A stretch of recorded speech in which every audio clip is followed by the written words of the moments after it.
একটা কাঁচা আম ছাড়িয়ে নিয়েছি, চাটনি করব। এটার মধ্যে আমি ঘষে নিচ্ছি।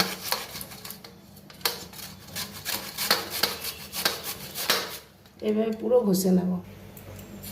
ঘষে রেডি করে নিলাম। এবার আমি চিনি দিয়ে ফুটিয়ে নেব। এটা সামান্য জল দেব।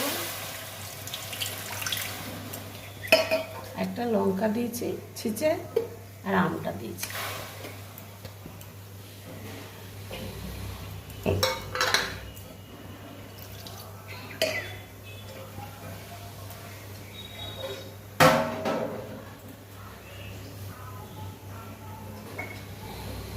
সামান্য লবণ দেব।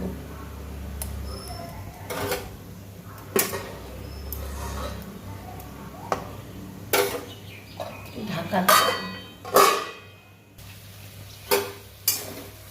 সেদ্ধ হয়ে গেছে। আমি এবার মিষ্টির রসটা দিয়ে দেব।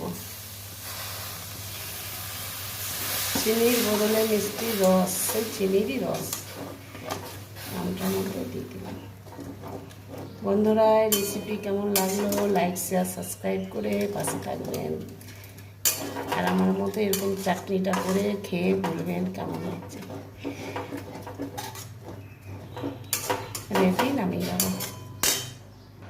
কটা কাজু বাদাম কিশমিশ দিয়ে দিলাম।